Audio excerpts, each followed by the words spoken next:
and obviously they've sold it to the client. Yeah. So nearly always there's something there. Yeah. Sometimes it can be quite sketchy, and you've got to help to flesh it out. Other times, sometimes I've written the script. Sometimes they say, "What do you think? What ideas have you got for this?"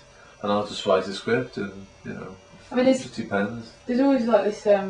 My tutor kept saying about like the commercial versus creative. Like he's kind of suggests that commercial there's not much creativity in it, but then if you have the full go into it and like you make films to be. Do you make films to be kind of your own because it's your creativity then, isn't it? It's totally all on you. But they feed into each other. Sometimes, I'll do an advert. Say if you do an advert, and then I'll have a technique, quite a lush technique that you wouldn't think of using, or doing something a bit different. And then you'll come to the end of the advert, and then you'll say, "Oh, I know, I could use that in a film." Or okay. Do you know what I mean? I think they're both. Work with each other. Yeah, I do. I think the thing is with adverts, obviously you get paid money to do them, yeah. so that helps for you to do possibly do creative stuff as well. But I think in a way, like the films, like I say, like Dad's Dead is also the product of all the adverts I've done before that. Like in a way there's supposed to stuff in there where like quite cheesy advertising characters are beating each other up and stuff, and maybe there's bits of bits. They all start to feed into each other, really. Because, I see you get the impression from some people that it's just for like, commercial work. It's just like. No, I love doing adverts. I love doing them. I think I'd like. I love doing them. I love doing that, and I love hearing people talking about them on the bus or I do. And not. I think that's the thing. I mean, but they all feed into each other. They're all. It's quite interesting. I think it's because I've been doing it because I've been doing a bit of freelancing, but it's very kind of because it's a design agency. Because he doesn't understand about animation, he's just like, make it funny, just make it really funny.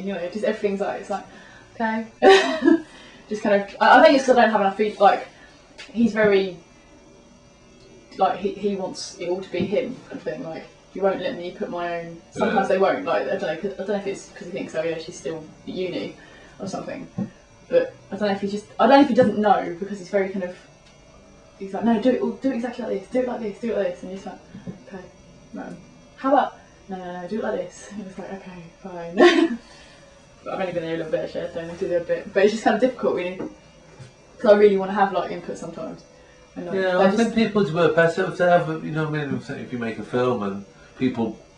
This is just odd bits of things that he wants done, but it's just nothing like films and things like that. He wants to move that way, but he does. It's difficult because it's when someone hasn't got a clue because he's very print based, and it's really difficult to. I'm trying like even time wise, I'm trying to explain to him kind of how long it take, and he's I don't have time for that. Like, well, you're not going to have it. It's really. Do you ever get kind of have clients sometimes like that? Just don't have a clue about timing and how long things take. Well, I suppose you can't really expect other people to really know how long things. I mean, do you have to explain to them sometimes? Yeah, you have to say, oh well, this is say, do a schedule and say it'll take this long. No, I'm sure I've got time ticking out. I've got 2 minutes. I think I've got most of my questions done. I think I've asked most of them actually. In a mixture. I'm trying to think what else there is about downstairs because that's the one you were. I remember when you were saying that when I first did downstairs, I went into this. I went back to Liverpool one time, and my primary school had been burnt down and gutted out. Oh, that's on the thingy too, isn't it? I didn't know that. But I remember that was a real pivotal thing going. And going back to the primary school and seeing it burnt out. Well, it's weird, isn't it? But it's kind of upsetting, isn't it? I suppose. Yeah, and I was trying to make a film about that feeling, and sometimes, as I say, it's hard to know what. You want to make a film about that feeling, but then ultimately, as you process it, it becomes something else, doesn't it? Yeah, definitely. But, I think I need to ask you about kind of you need to have the structure stuff, like what happens with the producer to the director and things like that. So I think I know most of it because I've learned from when I was doing work experience there, like kind of. So the director kind of have the animators, and then the producer will take it further from there, won't they, and doing the whole pushing and organising everything. Yeah, when the producer, it depends. In film and animation are different, but the producer really, the producer's really the money person. Really, is money and creative.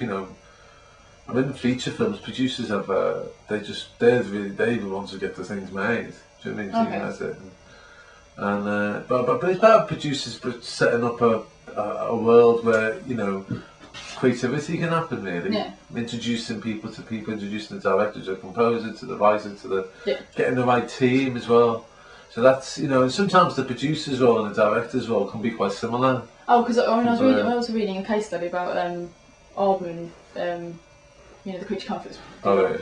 They were saying that the producers kind of pushes them, helps the animator, if they're like maybe in a slump or something, like really gets them back up and gives them that kind of, you need to do this, you need that kind of direct, like it's direct, part direct in a way.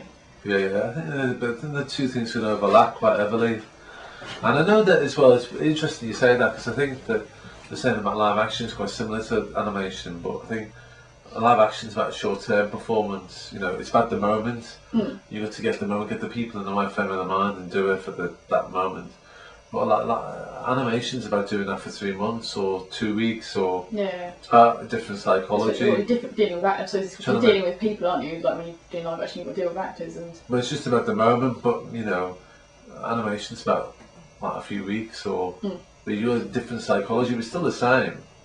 Still got to keep somebody's enthusiasm up, or think about what the role is, or.